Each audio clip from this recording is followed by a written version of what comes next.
This Israel report is brought to you by the Blue Agency. Your Israel property is in good hands. Owning properties in Israel can be a great investment, but challenging to manage if you're based abroad. The Blue Agency will manage every aspect of your property, finding and vetting tenants, maintaining your property and getting it rental ready, negotiating contracts and collecting rentals, reporting back to you regularly. The Blue Agency has built a reputation for trust and confidentiality over 20 years. The Blue Agency, your Israel property is in good hands. Contact us at www.theblueagency.com. The Israel Report for the latest news and insights with Anthony Reich. Anthony Reich, Boker Tov, good morning. Hope you are well. Boker Tov. I don't know how many of the listeners have been following the whole rant that's been going on in New York City with Mayor Mamdani coming out saying that he would like to arrest Prime Minister Netanyahu when he comes to the United Nations. I think the General Assembly is due sometime in September. Well, interestingly now, first of all, there were quite a number of people who came out saying, Mayor Mamdani, you do not have the right to arrest Prime Minister Netanyahu when it comes to New York City.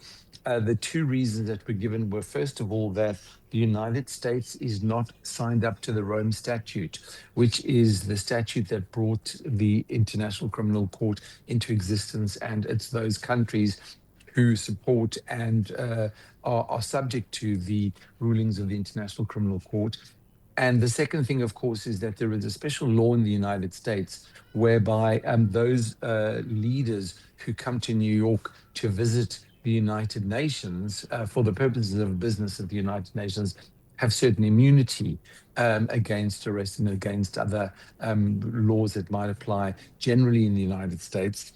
And interestingly, Mamdani has come out late yesterday saying that, in fact, they've done all this work in order to investigate whether the New York administration would be entitled to arrest Prime Minister Netanyahu, and they've discovered that they have no jurisdiction. They have no right to arrest him, even though they claim that the federal government does have the right and the authority to arrest him. But unfortunately, from Mamdani's point of view, the New York City does not have any authority to arrest him. I just wonder what all of this really does for the citizens of New York City, because I guess Mamdani is there to try to further their objectives and to make life better for the residents and the citizens of New York City. How does this help them at all in improving their lives and furthering the interests of the city by trying to chase down Prime Minister Netanyahu and arrest him, because apparently the International Criminal Court has decided that there is an arrest warrant out for him. So I've no idea how this really helps the citizens of New York City. Maybe the listeners out there who might be able to help me understand this a bit better. I certainly don't. But it looks a little bit like a race, just some sort of a chase for the purposes of making a political statement. Couldn't agree more, and a very dangerous statement, because the blood libel that he kept repeating in his statement are very dangerous. It provides justification, no doubt, for the harming of Jews. So very dangerous in my view. The conflict of attrition between the US and Iran has continued. So Israel has warned that it will be all in if Iran attacks Israel. How likely is this?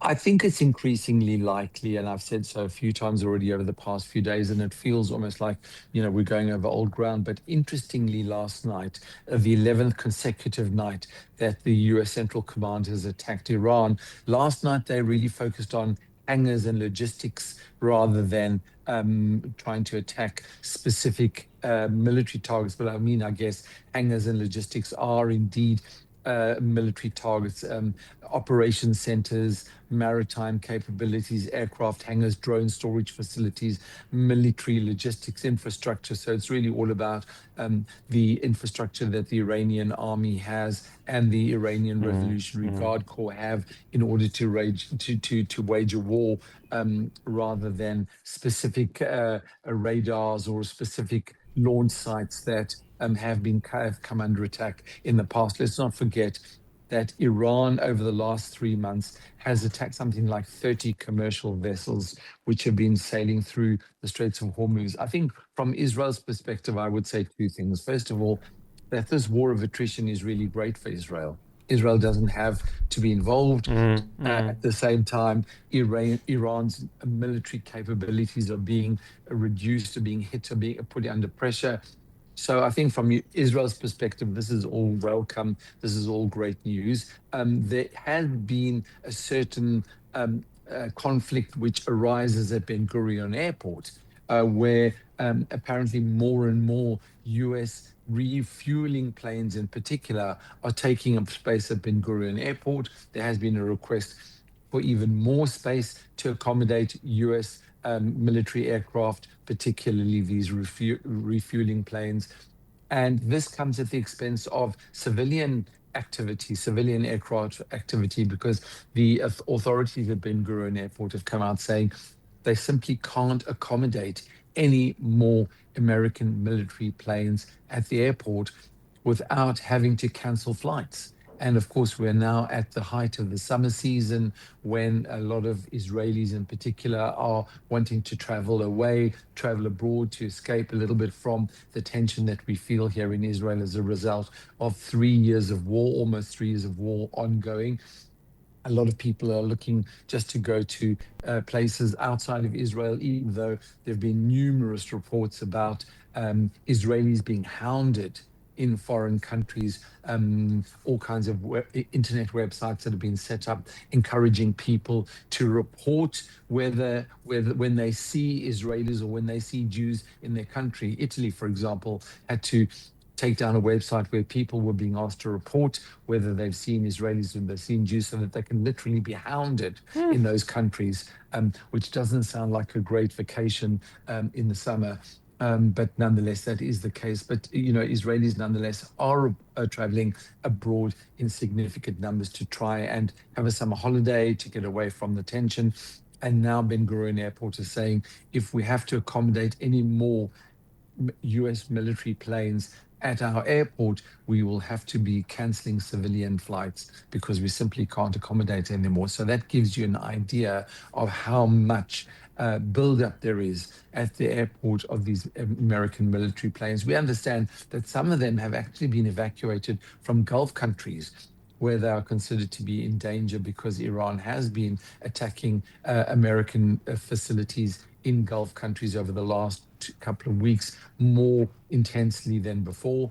So we've seen that not only has America brought more planes to the region, but they're choosing where they wish to store those planes because apparently there is a certain danger. So as things build up, we consider the likelihood of Israel's involvement in this light conflict at the moment to be quite high.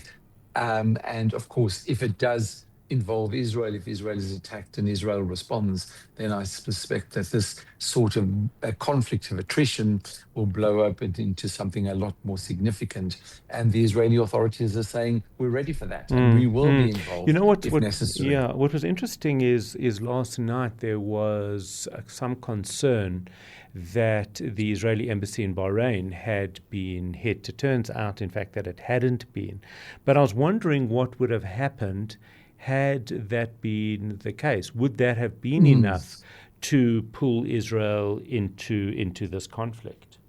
Yeah, I'm not sure. And it is an interesting question. I have no answer, but my suspicion is that unless there is a hit or there is an attack against Israel in Israel rather than embassy facilities abroad. I think that things will still remain at this sort of level, even if there had been an attack against the the Israeli embassy in Bahrain. I think it would all really depend on what the results of that attack are. If indeed people were killed or injured, God forbid, then it might draw Israel in. I think a simple attempt at an embassy in Bahrain, probably not enough. But I think certainly if there are attacks launched against Israel in Israel, that would certainly bring the whole army right in. President Herzog has addressed the nation of matters relating to challenges to election integrity from both an internal and an external source. What's going on here? Well, the president actually delivered a special address to the nation last night in which he warned about threats from within and from without regarding the integrity of the upcoming Knesset elections. And he had also met with both the head of the Shin Bet and the chairman of the Central Elections Committee. He met with both of those people, Noam Solberg, who was formerly who is deputy president of the Supreme Court, and he had met with David Zini, who is currently the head of the Shabak, the Shin Bet, the Israel Security Agency. And they apparently had presented him with various threats to the integrity of the election. And then he made a statement where he encouraged citizens not to create some sort of a civil war out of the upcoming election, because he can sense that there is so much heat in the situation, so many strong feelings about who should and should not be elected, with people really making very inflammatory statements, and perhaps statements that go beyond what might be acceptable within an election setting. And so he's encouraged people just to take it as calmly as possible and to keep things appropriate. And of course, he addressed the fact that we are coming up to Tisha B'Av, which of course starts tonight and for tomorrow, which is really a significant day in the Jewish calendar and talks about the destruction of the temples. And there are many people who feel that the destruction of the temples was really more about internal strife and lack of unity than it was about Israel's external enemies who came to destroy the temples. And so he used that in order to bring the example of Tisha B'Av and said, our sages have said, be careful with your words. And he called on people to remember that the elections are not a civil war, and that disagreement and criticism, while they are the lifeblood of our democracy, they have a certain place in our society and a certain responsibility for our shared future, for our children, for our grandchildren, and those values should come before everything else. So that was the message that was sent by President Herzog yesterday in his address to the nation. The IDF killed 2 October 7th terrorists involved with kidnapping and holding hostages. So the IDF, are they still pursuing a strategy of hunting these terrorists down? Very much so. Very much so. And in fact, there's a special unit within the IDF that has been set up to gather intelligence about those people who were particularly the ringleaders, but of course, anybody who might have been involved in crossing the border on October the 7th, carrying out atrocities against Israelis, and particularly kidnapping Israelis and holding them in Gaza for any period of time. All of those people are in the crosshairs, and intelligence is still being gathered almost 3 years later about those individuals who were involved, those who had their heads completely wrapped up at those ceremonies when hostages were handed back to Israel. All of those individuals are very much within the target of the special unit that's been set up by the IDF. And over the weekend and over the last few days, more of these individuals have been eliminated. And it's interesting that usually when the IDF carries out an attack within a residential area in Gaza, and there are a number of attacks that continue to take place even these days within Gaza against targeted individuals, frequently, there are so-called knocks on the roof, which means the IDF warns civilians in the area that they should get out of the way, that they're attacking a location rather than trying to find an individual. And there are those attacks that take place almost every day in Gaza to eliminate weapon storage, any threats against the IDF and against Israelis. But yesterday, there was this airstrike that took place without an evacuation warning from a fighter jet, and it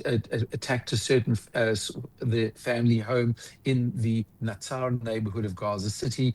And we understand that that was an attempt to eliminate a Nakba terrorist, and in fact succeeded in eliminating this individual who was involved in holding the hostages Romi Gonen, Emily Damari, Ziv Gali, Berman, Eitan Moore, Matan Angrest, Omri Miran. All of those individuals had been held at some point. All of those hostages had been held by this person who was eliminated yesterday, and there are still more to come. It's not over yet. The IDF is still very much pursuing these individuals, and they are very intent upon making sure. I think it's not only about revenge.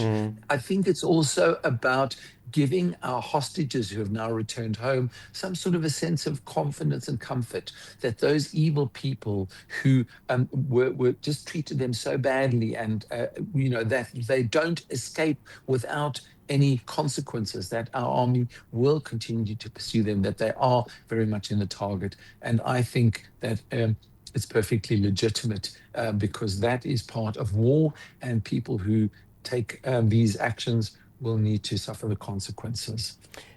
So I wish that everybody will have, those who are fasting will have a meaningful fast for Tisha B'Av. We start, of course, this evening, and lots to talk about in terms of the significance of Tisha B'Av in this day where we live now with the new reality, right? 100%. Unfortunately, Morning Mayhem is not broadcasting tomorrow, which means we wish Anthony a meaningful fast, a Shabbat Shalom, and we'll catch up with him on Monday morning. That Israel Report was brought to you by the Blue Agency. Your Israel property is in good hands. Owning properties in Israel can be a great investment, but challenging to manage if you're based abroad. The Blue Agency will manage every aspect of your property, finding and vetting tenants, maintaining your property and getting it rental ready, negotiating contracts and collecting rentals, reporting back to you regularly. The Blue Agency has built a reputation for trust and confidentiality over 20 years. The Blue Agency, your Israel property is in good hands. Contact us at www.theblueagency.com.